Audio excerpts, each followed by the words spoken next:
crypto space changed so much in the past 10 years. It's hard for me personally, like especially recently, not to lose hope in why Bitcoin was created in the first place. I want to say that we haven't topped yet, but who loves giving a price for it? Bitcoin was an idea that was launched and you can't undo it, and it's a great idea. I will take volatility over anything else. I will watch Bitcoin going down to whatever the price it is. As long as it's mine, I don't care. I wanted to bring this up if we still have time to talk about it. I'm going to do a video on this. I haven't done it yet. Hey guys, welcome back to another show. Today I'm here with Crypto OG Heidi. Bitcoiner since 2014. We're going to talk about your beautiful channel because you started in 2016, I believe, 2 years after you discovered Bitcoin. Crypto Tips with Toby. Before we dive into it, how are you doing today? Thank you so much, Mauricio. I'm doing great. It's an interesting time to do a podcast, just in like what the markets are doing, regulation and everything, that narratives and shifting. So I'm really excited to talk to you today. See what we get into. Yeah, likewise. A lot has happened in the past few weeks and it feels like we are in a interesting ride, that's for sure. But before we dive into it, do you mind to give us an intro and tell us a little bit about yourself? Sure. So I first learned about, if you want to go way back to my crypto genesis, I'm sure this is Genesis.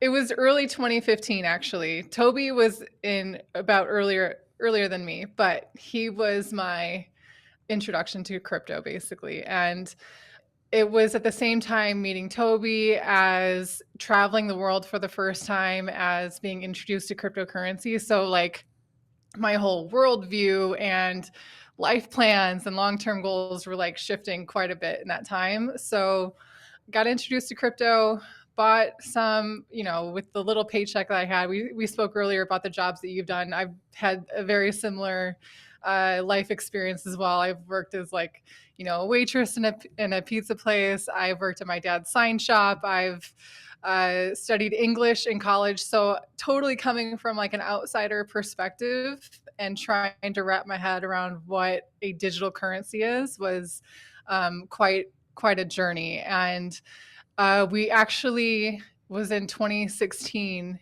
we found steemit.com.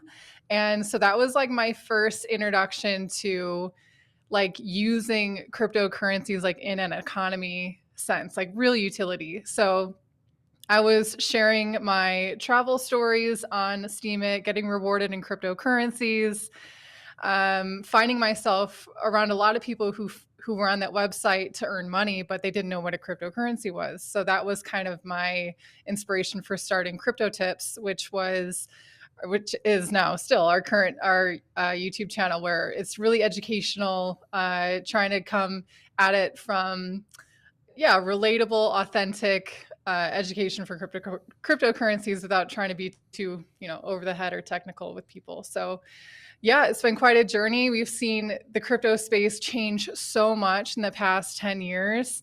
It's hard for me personally, like especially recently, not to lose hope in why Bitcoin was created in the first place, why crypto, what really gives it the strength to live long term, and just ways that it's getting kind of chipped away. And however that's the media portraying it, or just the evidence of mass adoption of cryptocurrencies, there's going to be a lot more people involved in this space with different perspectives and different platforms. And that's been my journey into crypto. So seen a lot of bull runs and bear markets, and definitely a veteran. Volatility is like, it does not really affect me anymore at all. And I think that's a classic symptom of being in the market for a long time. So thank you, by the way, for the lovely intro. Was it Natalie Brunel that says volatility is a feature, not a bug? I completely agree, but you have to probably go through it, right? You can't explain to someone they haven't gone through the path of holding, which is not a straight line. All right, so you've seen a bunch of cycles. 2025 has been one of the weirdest year, at least for me. I'm confused, but I'm also excited, and I am lost. So those are the emotions kind of flying in. Do you think we topped? Yeah, it's hard. It's really hard to tell, because when Bitcoin was hitting 100K, after, like I mentioned before, like volatility feels kind of numb to me. And also you can't really judge mainstream media talking about crypto anymore because it's been just in the news for a long time, ever since BlackRock was getting their ETFs or trying to. So I want to say that we haven't topped yet, but who loves giving a price prediction? Yeah. I mean, this is also like the main benefit of accumulating during a bear market is it gives you so much leeway to take profits and still be well in profits. If you bought at the bottom of the last bear market like $16,000 Bitcoin, you're doing fine. And yeah, so for people who want to like perfectly time the top of the market, good luck. That's also, I think, evidence that you're probably new and could be letting greed get in your investment plan a little bit, might be leading you astray. But I want to be hopeful. Of course, I want to see the price keep going up. So I'm going to say hopefully not yet. Hopefully that hasn't been the top. I know we say this all the time, right? But I feel like this time is going to be slightly different. I know it's a meme at this point because every cycle there is something different, but we have different players. So I like to think we have a different game because we have ETFs. We have now the president. I call him crypto president. I think there's only one Bitcoin president, which is Bukele. That's my opinion. Yeah. Trump has been friendly so far. He's been doing a lot of stuff which are pro crypto. So SEC is more friendly. They've signed for the stockpile, their Bitcoin reserve. And I think we have seen too much positivity, and too much of something is never a good thing. So I think now we are kind of reconsidering maybe some lower levels, maybe around 70s where we are now, 80s. But I think we have another leg up. I don't know where it's going to take us, maybe 150, maybe 200. It's difficult to say. Towards the end of the year, Bitcoin is more bullish, statistically speaking. Of course, I have no clue. I have no crystal ball. But if you look into historical data, we can project future performances. Technically, I don't want to jinx it. So I'm expecting another push. If you have a job, if you have an income in fiat and you buy on a monthly base, no problems there. You don't have to sell. Wait 20 years. But if everything you have is in Bitcoin, well, maybe you have to think about it. So do you also have a plan where you go, okay, the next 6 months, maybe we see a movement, or you just honey badger into it and whenever you need some fiat, you sell Bitcoin? We have a general plan, obviously, of what we're doing. We're also majority of our portfolios in Bitcoin, and then the next biggest position is Ethereum, and then we just play with, see what happens with the other ones, basically. Definitely speculating on those, but you want to not sell your crypto until you're in a bull market and be accumulating your positions in the bear market. Also, one thing that coming from each of our backgrounds to what we've been able to build up in the past 10 years has afforded us a lot of different streams of income as well. So purchasing property and also building out our own business of crypto tips and learningcrypto.com has really afforded us a lot more flexibility in that. But absolutely, we're not just like spending especially our Bitcoin. That's usually like, okay, if we're going to be selling Bitcoin, we usually use our profits in our altcoins to recompensate that, or use that for dry powder in the next bear market. But yeah, that's generally our plan. Ethereum, you mentioned, and it's been surprising me a lot. If you had told me where we are now in the market and where Ethereum is now, I wouldn't believe you last year. I don't know if you have the same feeling, but it feels like it's lagging behind. Oh, absolutely. I mean, everyone who isn't a Bitcoin maximalist is like, okay, when's alt season? And that usually happens, Bitcoin tears, and then people take profits and feed it into the next thing in line, which usually is Ethereum, and Ethereum is the foundation for basically all of DeFi. So things start jumping off like crazy. So yeah, for sure, Ethereum has been super disappointing, and it has a lot to do with, I think, Trump and BlackRock, obviously, with their ETFs that they have. Trump is, his World Liberty Financial is like all Ethereum tokens. So with that in mind, they want to accumulate more. They don't want the price to go up because they want to buy. So it's classic. It's like what Jamie Dimon was doing while JP Morgan was actually acquiring Bitcoin. So it's like a classic move. They say one thing and they're doing another. So they're not ready to let it rip yet, I don't think. You mentioned the Trump family business, and they announced they bought Chainlink, which I have. They bought Aave, of course, Ethereum. Yeah. I was like, okay, well then, like something is going to happen. Like they are acquiring those assets. Also, Ethereum has an ETF. Trump launched 2 meme coin, Milei, Argentina, Libra. I mean, memes usually start popping off like when the money is just flowing in and people are going crazy, and then the people who are launching it are just taking advantage of that. So it's not a foundational anything with a meme coin. It's just like viral marketing and paid shillers and people who think they can make $1 million overnight. So I don't know that meme coins are going to be leading anything, but just more like the red flag that it's almost over kind of thing.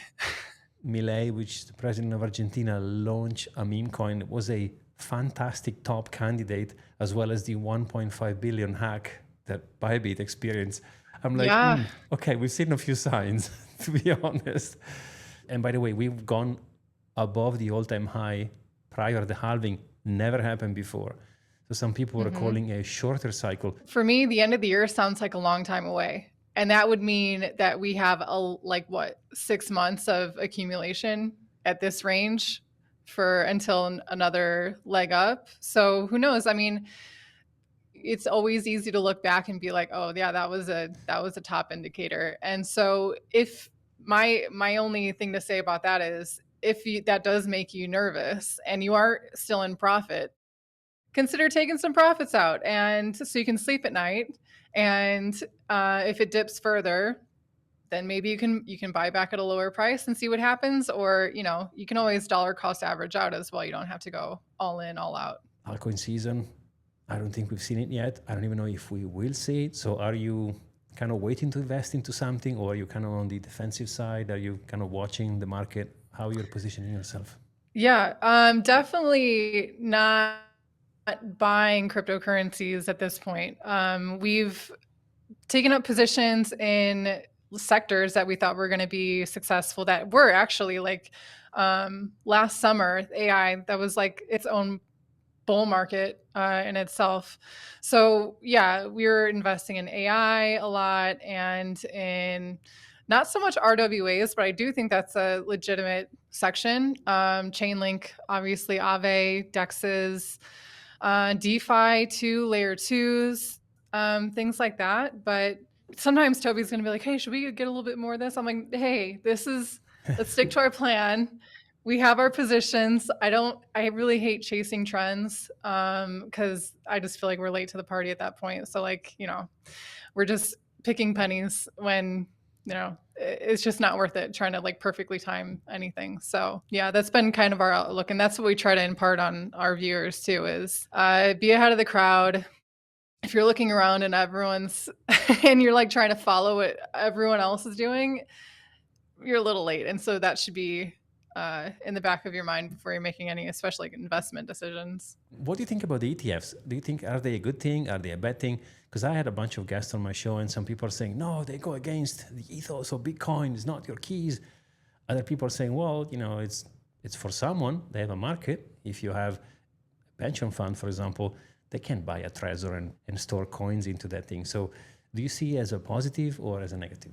For me personally, I think it's a negative, just because of, like you mentioned before, how people think retail aren't in crypto, but yeah, they are, but it's through an ETF. And so I really see it as, there's the crypto market, and then BlackRock is just doing a detour and saying, here, be our customer. And you're not actually participating in the network. I don't consider ETF investments to be adoption of crypto. Again, it depends on your own perspective and your long-term goals and what you think of crypto and how you want to integrate that into your life if you want to. If you just want to speculate and accrue more fiat, sure, get an ETF, fine. Buy in the bull market, sell in the bear market, take your losses. And that's generally, the experience of people who don't know yet or are not interested in learning about why crypto was created, they're probably going to buy an ETF. And I mean, when it comes to living life and affording things and preserving your retirement, Bitcoin through an ETF still is better than what happened in 2008, what happened with people's pensions then. So there is a little bit more transparency in what's happening with the ETFs because of blockchain data. The way that they're being stored is like with Coinbase custody is insane how much Bitcoin is in Coinbase custody. That is crazy. There's ever a honeypot, that's it. Like what, 7 of the ETFs, I think in the US use Coinbase custody, so BlackRock included. But I mean, I'm not excited about the ETFs, and it's opened the door to price manipulation even more through these institutions. Maybe people think that they're into crypto because they're in an ETF, but you'll never have the joy of sending Bitcoin to your friend at 2 a.m. on a Saturday, and they receive it. Like actually seeing the use of crypto, it's not going to be an experience of those people. So for me, I think that's kind of a tragedy. So I'm not going to celebrate that part of it, but I understand, people need to get exposure to solid investments. And so if that works for them, then great. But it's not something I'm going to celebrate on my channel. Sadly, some people are going to get hurt. Whenever there is a custodian in between, there is some shadiness happen. That's why Bitcoin was invented in the first place. But at the same time, I do understand and I sympathize for self-custody. It's not an easy thing to do. Maybe some people are going in through an ETF to begin with, and they'll understand what they bought, and maybe they go, okay, now that I understand, I have to sell my ETF and maybe buy my own Bitcoin, right? Yeah. And go into self-custody. Are you expecting many others, like maybe like an index with Ethereum, Solana, XRP all together, where people can buy, it's like the S&P, they buy one ETF and maybe there is a basket of altcoins in Sure. there? Yeah, I mean, I think that's natural evolution. I mean, I think Grayscale is already doing that with their products, but yeah, for sure. I don't think that's out of the question. With BlackRock and that advertisement with the supply, I mean, that's a legitimate concern that people should be paying attention to and be careful what they're cheering for, because what we pay attention to, what we signal as being approved of, it's not going to discourage them from moving on that path. So if as the crypto or the Bitcoin crowd is like welcoming BlackRock with open arms, I think there's a very real concern that should be had in regards to mining. And like they're investing in the big mining farms in the US. Vanguard is saying they won't do an ETF, but they're like heavily invested in Bitcoin mining. So they're trying to act like they're not interested, but they are, obviously, because Bitcoin was an idea that was launched and you can't undo it. And it's a great idea. And it is global. It is applicable to billions of people around the world. And why, they can't control it. So they're going to try to first take a piece of the pie. And I mean, when you control mining, when you can make donations to developers, who knows how many are real true cypherpunks. Hopefully they've had enough Bitcoin early on that they're not going to be tempted by a bribe or anything like that. But, you have to pay attention to how things are changing. You can't think, oh, everything's going to be exactly how Satoshi envisioned it to be, because look at how much has changed already. We have ETFs. We have El Salvador mining Bitcoin and volcanoes. That's awesome. But also just like, people cheering on Trump and like being really excited that a politician is accepting Bitcoin, and like that's the stamp of approval that it's going to survive, or, it's legitimate now. Like it was created literally to spite that.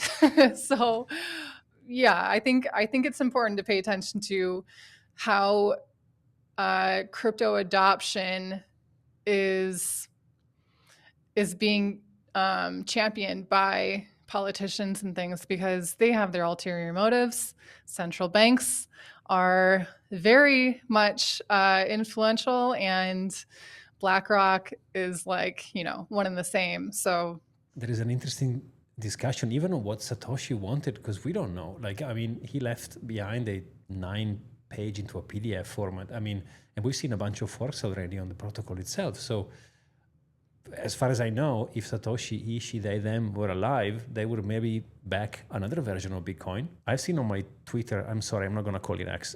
I can't. For me, I'm the same. it's Twitter. I'm sorry, Elon, but it's Twitter. On my feed, I have a lot of people saying, even Plan B, I think he came out and he said, I don't have any more Bitcoin. I have said I'm not into the ETF. I mean, yeah, that's for me. The reason why I don't consider myself really a Bitcoin maximalist, even though, yeah, like I prefer most of my crypto to be in Bitcoin, it's because I can't deny the fact that like when I'm actually using the crypto network, I'm using Ethereum or maybe Solana. I got to think about Solana too. Like they're always shutting down, but like for DEXs, for DeFi, for lending, for staking, like for me, that there's so much potential in other networks for that.